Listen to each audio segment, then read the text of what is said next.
Bonjour à tous, je suis très heureux de vous revoir sur la chaîne, ça fait un long moment que je n'ai pas publié de vidéo. C'est parce que je travaillais sur celle-ci qui m'a demandé pas mal de temps. Donc il s'agit d'une présentation d'achat concernant Max Pécasse, donc achat Blu-ray, épisode 2. Donc je vous ai présenté la dernière fois Je suis une nymphomane qui était sortie en 1971, que je n'ai pas du tout vu. Et Club privé pour couple averti, sorti en 74, que j'ai maté jusque la moitié. Ce film est très bon. Et donc les personnages sont vraiment bien développés, l'histoire est intéressante. Donc je disais que les personnages avaient de la répartie, donc c'est assez comique, c'est un peu inattendu. Pour du film érotique, franchement c'est très très bon, et les scènes érotiques aussi sont pas mal, les actrices sont belles, c'est bien filmé, ça donne envie. Donc il faut que je finisse, parce que j'avais pas trop de temps quand je l'ai maté, mais voilà, j'ai pas su l'arrêter rapidement, tellement j'ai trouvé ça bon. Donc suite à ces achats, Max Pécasse, que je pensais que c'était pas terrible et que finalement c'est génial, je me suis acheté un autre film sur Vinted grâce à The Serpico, que vous pouvez voir sur le chat de Mr Paradise de temps en temps, le très gentil Mr The Serpico qui m'a fait. Ouais, ils vendaient ça à ce prix-là sur Vinted, Brigade des Mœurs, pour une quinzaine d'euros, avec le fourreau, le superbe fourreau qui le rend encore plus collector. Donc je vous le mets ici pendant que je vais vous parler du film. Je vous ai caché les parties osées du fourreau. Bah, c'est même pas un fourreau, c'est un étui, excusez-moi. De l'étui cartonné, parce que c'est vraiment très violent et très sexualisé. Donc on va parler du film tout de suite. Donc Brigade des Mœurs. En septembre 83, Max Pécasse, il sort les branchés à Saint-Tropez, et il est fatigué d'enchaîner la réalisation de sexy comédies, souvent tourné au même endroit.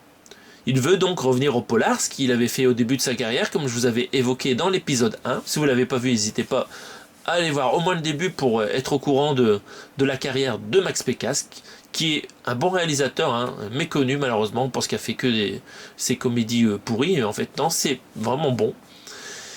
Et donc il revient au polar, avec en plus des effets spéciaux, vraiment pour en jeter aux yeux des spectateurs. Il signe avec son fils Marc Pécasse, qui a travaillé pour la police, un scénario dont les dialogues seront améliorés par Roger Le Taillanté, un ancien commissaire de la brigade mondaine et auteur de polar, né en 1925 et décédé en 2005. Donc c'est parti, le scénario est prêt, il passe à la pré-production, et pour produire le film, il faut dénicher un directeur de production qui en a dans le slip, et c'est Gérard Cross qui s'y colle. Le nom ne vous dit peut-être rien, mais c'est bien une figure connue du cinéma français qui va permettre, la production du film. Gérard Cross, on a pu le voir, par exemple, en tant qu'acteur dans les films même des Charlots.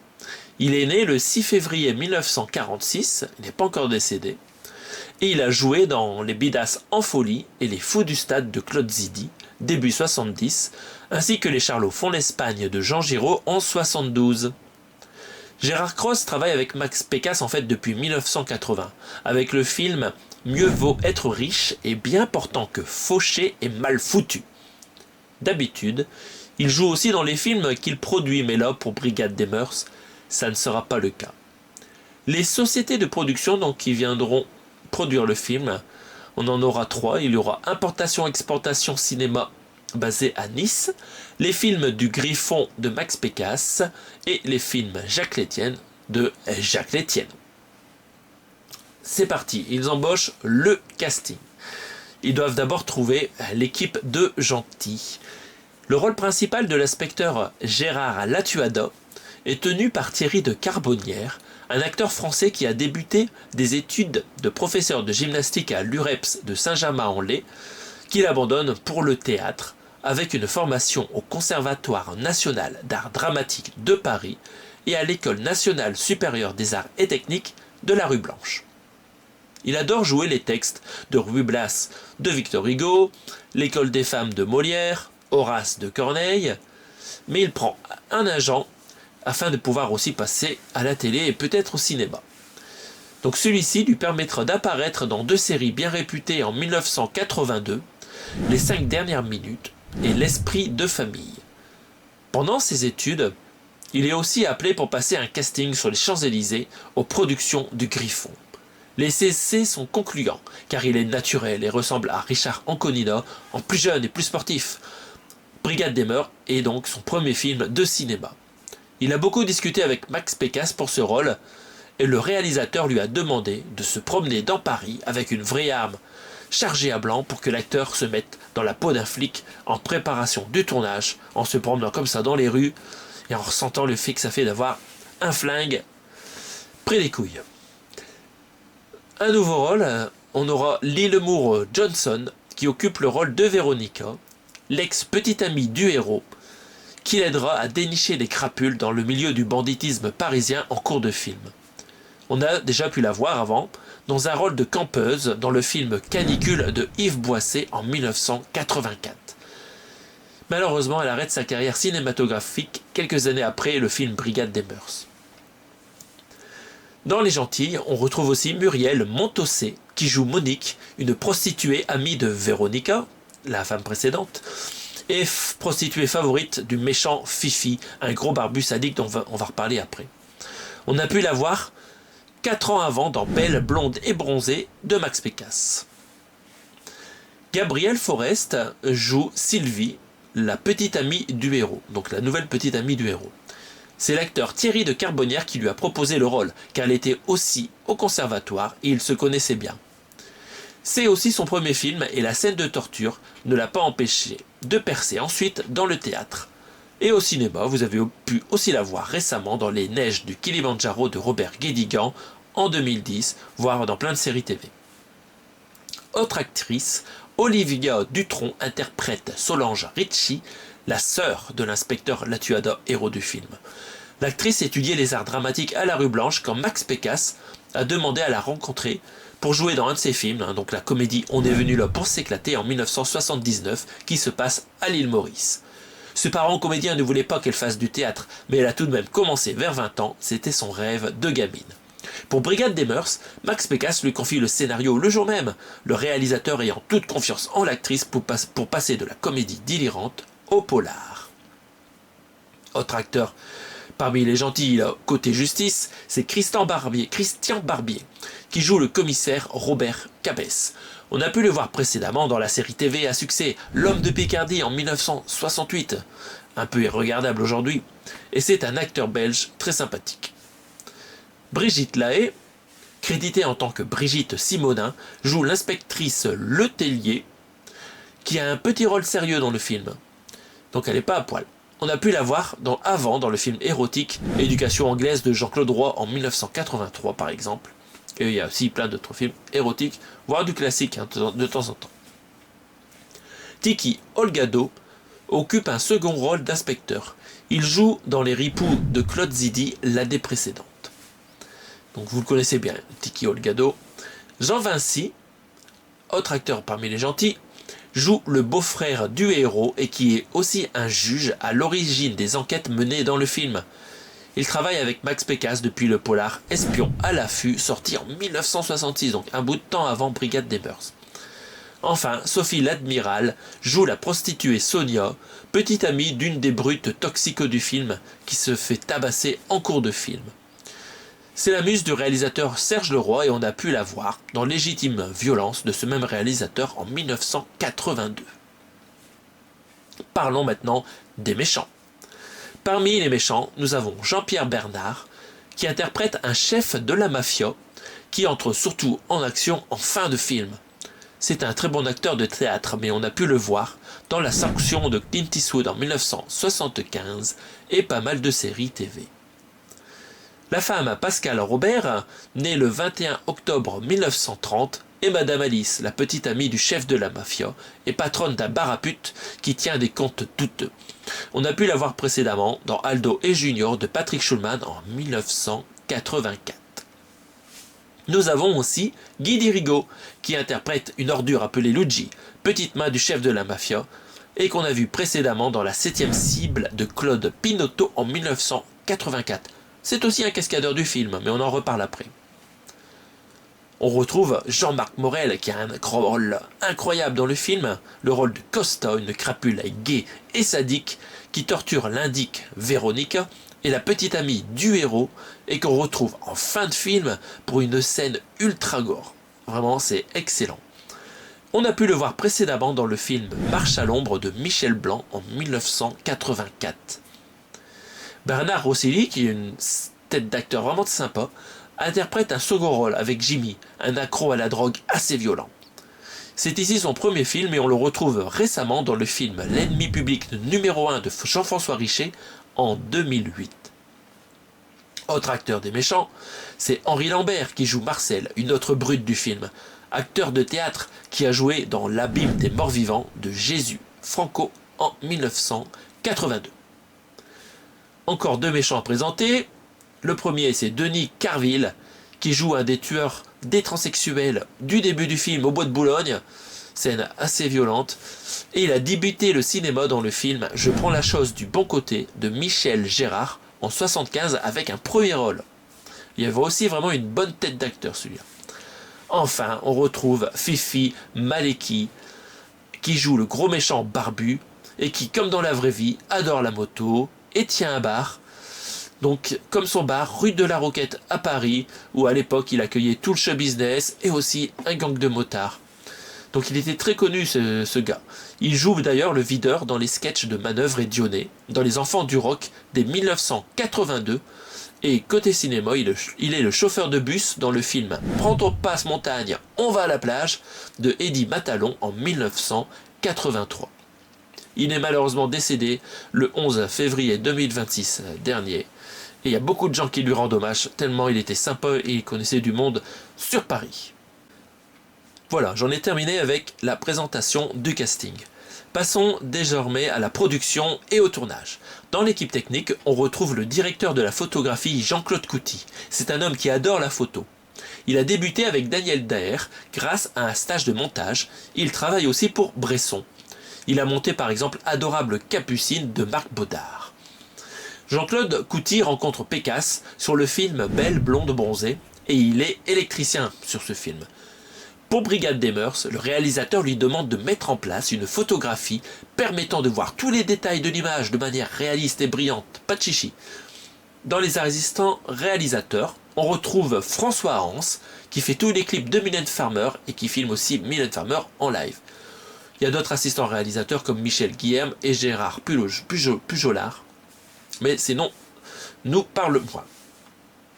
Pour le tournage, comment ça se passe? C'est à peu près tourné de manière chronologique sur Paris à la fin de l'été 1984, pendant 9 semaines d'après Thierry de Carbonnière. Il y a beaucoup de scènes de nuit et de cascades, aidées par un temps très clément. Ils ont beaucoup de chance. Contrairement aux films précédents, l'équipe ne joue pas souvent au tennis, au pétanque après le tournage, mais l'atmosphère est détendue. Pour la scène choquante du parking, Olivia Dutronc joue dans une ambiance détendue, dit-elle, avec l'équipe du tournage. Concernant ces lieux de tournage, donc on retrouve pas mal d'endroits célèbres de Paris. Donc on a l'Opéra de Paris, où sont tournées les scènes de trottoir avec les prostituées. On a des scènes sur les Champs-Élysées. On a d'autres scènes au port de plaisance de Paris-Arsenal. Il y a un moment dans un club gay dans le film. Donc c'est le club 18 au 18 rue du Beaujolais à Paris. Pour la scène où le héros rencontre par hasard la crapule gay qu'il recherche et qui malencontreusement le reconnaît et qui va partir donc tout de suite faire des exactions comme il a vu qu'il était recherché. Vraiment c'est très très belle du film. Qu'est-ce qu'on a d'autre? On a eu la porte de Bagnolet qui peut être reconnue dans le film avec une scène de planque en voiture. Et enfin, j'ai repéré aussi la rue Véron, donc ça c'est près de Montmartre, pour la scène du bar avec le méchant Fifi, le gros Fifi barbu, donc qui sort de ce bar rue Véron. Enfin aussi la scène de fin se passe dans une usine électrique qui devait être détruite, mais j'ai pas réussi à reconnaître le lieu. Maintenant on va aborder les cascades. L'acteur principal Thierry de Carbonnière fait les cascades lui-même, donc il fait les scènes de moto, il faisait pas de moto avant, mais il s'est mis grâce à ce film et il fait des belles scènes de moto avec des choses un petit peu dangereuses, de passer entre les gens.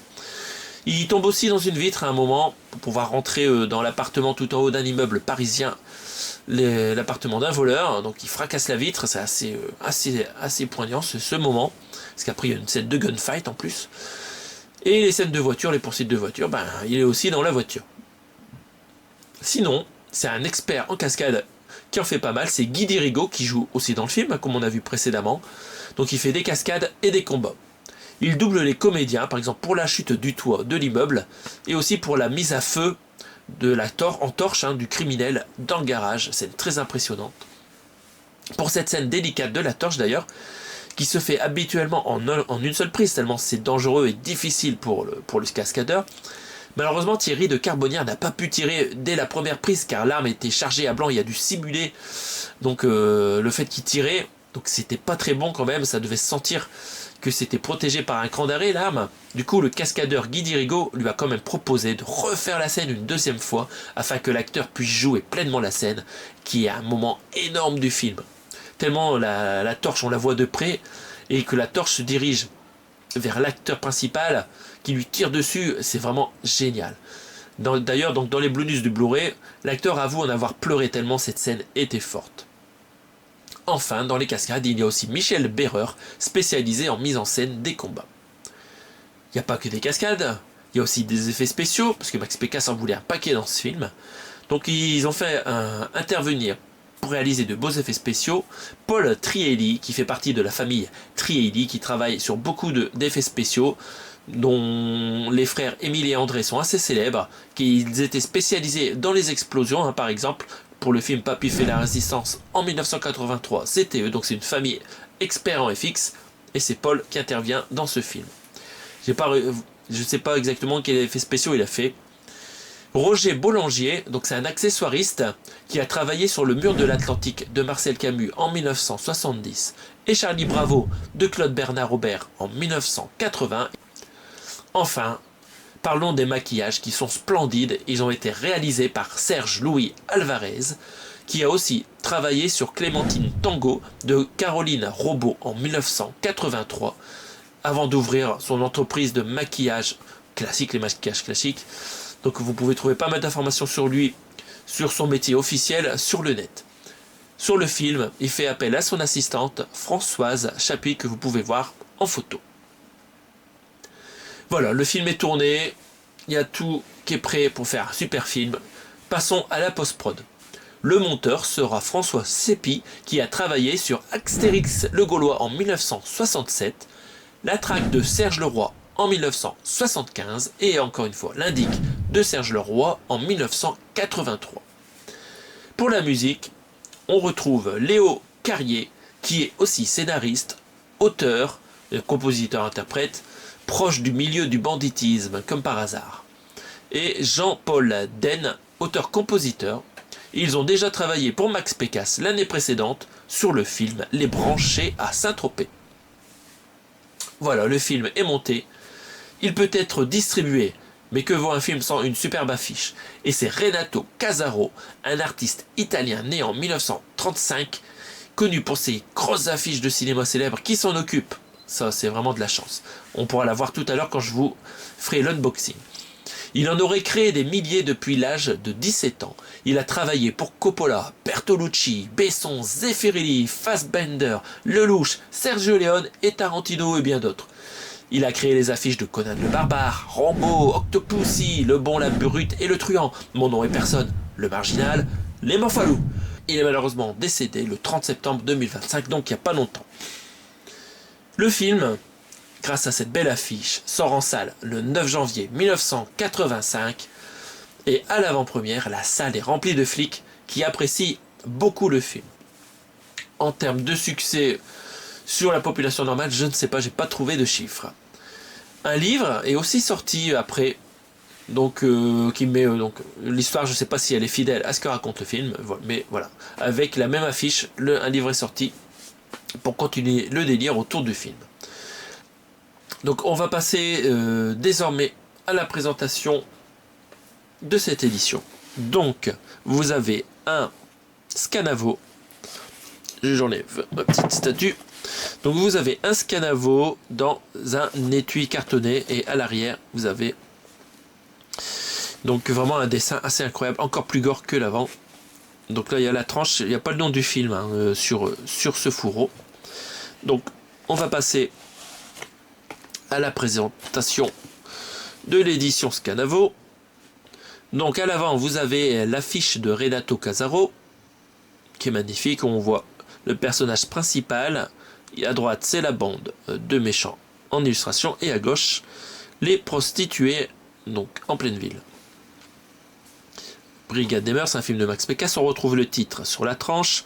C'est une édition Le Chat qui fume, bien sûr, si je ne vous en ai pas encore parlé. Superbe éditeur. N'hésitez pas à acheter chez lui. Et c'est parti. Donc on a du nichon ici, que je vous le cache. Et donc, les photos que vous voyez ici donnent aussi, encore une fois, un superbe aperçu de la violence du film. C'est excellent. Donc voilà, jolie composition pour cette jaquette. On retrouve le résumé du film, un petit laïus sur le réalisateur et les acteurs présents dans le film. Voilà, je fais ça comme ça, vous n'aurez pas d'effet miroir avec les lampes. Et en dessous, la liste des bonus. Alors, qu'est-ce qu'on a en bonus? Donc, Flic de choc avec l'acteur Thierry de Carbonnière, une durée à peu près de 30 minutes. La belle, la blonde et la bronzée avec l'actrice Olivia Dutronc, durée à peu près 20 minutes. Photographe des mœurs avec le directeur de la photographie Jean-Claude Couty. C'est aussi une 25 minutes à peu près. Et le film annonce. Et sur cette jaquette, il manque un bonus. C'est les souvenirs de Christophe Lemaire d'une durée de 25 minutes. Donc bonus canapé, mais bon, c'était sympa d'écouter. Parler du film. Ouais, il est très marrant. Il se moque de lui-même. Vraiment, c'était sympa, j'ai adoré. Donc voilà, on va parler des specs techniques du film. Le film fait 1h37. C'est la version intégrale, hein, pas censurée, avec toutes ces scènes choc. Déjà, le film il commence fort avec les personnes qui ont été changées de sexe, voilà, et qu'on retrouve à poil après dans la morgue. Vraiment, ça commence très fort, c'est énorme. Donc, vous avez du 2.0, DTS HD Master Audio français, je ne sais plus si c'est du stéréo. Le son est très bon, l'image est très belle, franchement, c'est impeccable. C'est sorti aussi en 4K, hein, pour info, moi j'ai que le Blu-ray. Le 4K, vous pouvez le trouver en digipack sur Vinted pour à peu près 25 €. Hein. Mais bon, voilà, le DVD, je m'en carre le coquillon. Et ça va me suffire cette édition Blu-ray. Quoique, voir si la copie est encore meilleure en 4K, ça m'aurait bien dit quand même. On verra, le jour où j'aurai des sous et s'il en reste à ce prix-là, je le prendrai en 4K. Donc voilà, édition du Chat qui filme. Hein. C'est sorti il y a quelques années. On va regarder l'intérieur. Oh là là, punaise, c'est chaud. C'est chaud aussi, j'avais oublié. Donc, scène choc du film.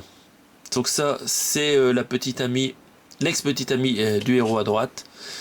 Donc ça va partir en revenge movie, hein, le film, hein, suite à toutes les exactions réalisées par les bandits au-dessus. Donc voilà, là, elle risque de se faire transpercer le vagin par une bouteille éclatée en deux. Ah voilà, vraiment, j'ai jamais vu ça avant, c'est énorme. Vous avez une belle sérigraphie de l'acteur principal avec le chef de la police derrière. C'est vraiment top. Est-ce que je peux vous enlever le disque?